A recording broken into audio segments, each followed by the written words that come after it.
ॐ नमो भगवते वासुदेवाय। ॐ कृष्णाय नमः। हरे कृष्ण साथियों, हम सभी के जीवन में तरह तरह की परिस्थितियां आती हैं। ये शुभ भी होती हैं और अशुभ भी। किसी साधारण व्यक्ति का इनसे प्रभावित होना स्वाभाविक ही है। क्या इनसे स्थित प्रज्ञ व्यक्ति अर्थात जिसने आत्मा का साक्षात्कार कर लिया है, वह भी इनसे प्रभावित होता है? आज की वीडियो में हम इसे जानेंगे। इस संबंध में सुनिए भगवद गीता अध्याय 2 का यह श्लोक। यह सर्वत्रानभिस्नेहस्तत् तत् प्राप्य शुभाशुभम् नाभिनन्दति न द्वेष्टि तस्य प्रज्ञा प्रतिष्ठिता। इस श्लोक में भगवान श्री कृष्ण कह रहे हैं कि जो व्यक्ति सर्वत्र अर्थात सब जगह स्नेह से रहित होते हैं, अर्थात आसक्ति से रहित होते हैं और शुभ की प्राप्ति पर न तो प्रसन्न होते हैं और न ही अशुभ की प्राप्ति पर द्वेष अर्थात घृणा करते हैं, उनकी बुद्धि स्थिर होती है। अब साथियों, यदि स्थित प्रज्ञ व्यक्ति या कहे आत्मज्ञानी जिसने आत्मा का साक्षात्कार कर लिया है सर्वत्र स्नेह रहित होता है, तो क्या इससे यह समझ लिया जाए कि उसके हृदय में किसी के लिए भी स्नेह की धारा नहीं बहती? वह तो सदैव ही अनासक्त रहता है, उसमें किसी के प्रति भी अत्यधिक स्नेह, जिसको श्लोक में अभिस्नेह कहा गया है, नहीं रहता है। इसको जानने के लिए हमें यह समझना होगा कि यह स्नेह कितने प्रकार का होता है। एक स्नेह होता है सोपाधिक और दूसरा है निरुपाधिक। सोपाधिक का अर्थ है उपाधि से युक्त, और यह स्थिति होती है जहाँ कोई शर्त होती है। यह जो उपाधि होती है, यह वह स्थिति होती है जहाँ कोई चीज़ किसी शर्त या सीमा या विशेष कारण पर निर्भर करती है।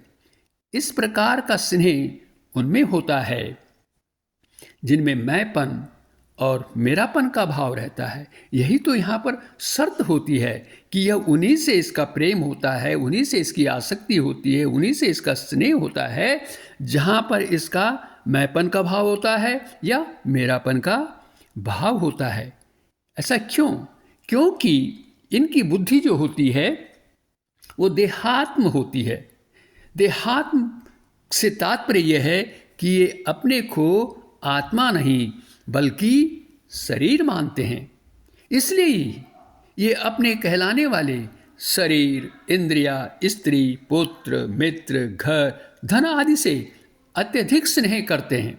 हम सभी साधारण मनुष्यों में यह स्नेह पाया जाता है, हम इसे बच नहीं सकते हैं। लेकिन जो स्थित प्रज्ञ होते हैं उनमें इस तरह का स्नेह नहीं पाया जाता। उनमें जो स्नेह होता है वह होता है निरुपाधिक स्नेह।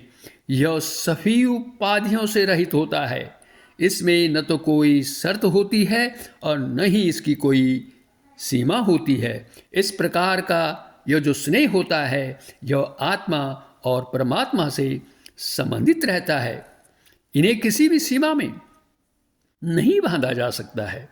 स्थित प्रज्ञ व्यक्ति में इसी स्नेह की धारा सतत बहती रहती है, प्रवाहमान रहती है। इतना ही नहीं, इनमें प्राणी मात्र के कल्याण की भावना भी होती है, जिसका परिचय इनमें प्राणी मात्र के भलाई के लिए समय समय पर हमें मिलता रहता है। इस प्रकार स्थित प्रज्ञ भी साधारण मनुष्यों के स्नेह में और स्थित प्रज्ञ व्यक्ति के स्नेह में हमें अंतर स्पष्ट हो जाता है कि जो स्थित प्रज्ञ व्यक्ति होते हैं उनमें जो स्नेह होता है वह स्नेह आत्मा और परमात्मा से संबंधित होता है, जबकि साधारण व्यक्तियों का जो स्नेह होता है वह अपने परिजनों, अपने सगे संबंधियों तक ही सीमित रहता है।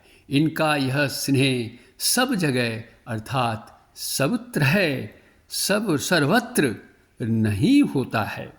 साथियों, श्लोक में जो दूसरी विशेषता हमें बताई गई है स्थित प्रज्ञ व्यक्ति के विषय में, वह है कि स्थित प्रज्ञ जो होता है वह शुभ परिस्थिति का न तो अभिनंदन करता है और न ही अशुभ परिस्थिति के प्राप्त होने पर उससे उसका कोई दोष, द्वेष या घृणा होती है। लेकिन जब किसी साधारण व्यक्ति के सामने शुभ यानी अनुकूल अवसर आता है तो उसके मन में हर्ष की लहर दौड़ पड़ती है, वह फूले नहीं समाता।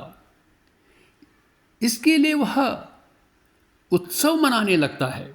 लेकिन जब ऐसी कोई स्थिति स्थित प्रज्ञ व्यक्ति के समक्ष आती है तो उसके अंतःकरण में कुछ भी हर्ष नहीं होता है।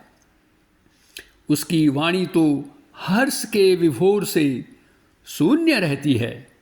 इसी तरह जब साधारण व्यक्ति प्रतिकूल परिस्थितियों से गुजरता है तो उसके मन में द्वेष उत्पन्न हो जाता है।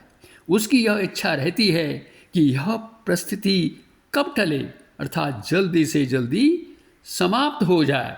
लेकिन स्थित प्रज्ञ व्यक्ति तो बिल्कुल इसके विपरीत होता है। वह सोचता है कि ये प्रतिकूल परिस्थिति है, ये तो आ भी गई है तो इससे उसको कोई फर्क नहीं पड़ता, इससे वह कोई द्वेष या घृणा नहीं रखता। इस प्रकार उसका अंतःकरण अनुकूल और प्रतिकूल परिस्थितियों में भी समभाव में रहता है, शांत रहता है, निर्विकार रहता है, अर्थात उसमें कोई परिवर्तन नहीं होता। क्योंकि स्थित प्रज्ञ जानता है कि सुखद और अप्रिय दोनों ही परिस्थितियां ये माया के क्षेत्र में आती हैं और वह तो अपने को आत्मा मानता है और आत्मा तो माया से परे है। माया के क्षेत्र में आने वाली कोई भी वस्तु या पदार्थ आत्मा को किसी भी हालत में प्रभावित नहीं कर सकता और आत्मावस्था प्राप्त होने पर स्थित प्रज्ञ इन सब चीज़ों की कोई चिंता भी नहीं करता है।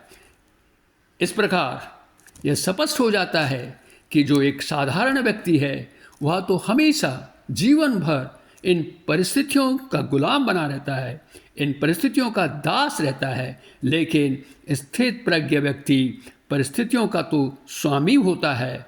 वह परिस्थितियों को उसी रूप में स्वीकार करता है जिस रूप में वे आती हैं। वो ऐसा क्यों होता है?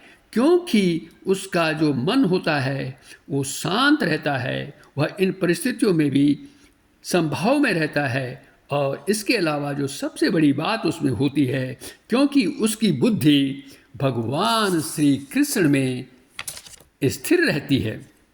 साथियों, इस श्लोक से हमें यह सीख मिलती है कि हमें हर परिस्थिति में, चाहे वो शुभ हो या अशुभ हो, मन को शांत रखना है।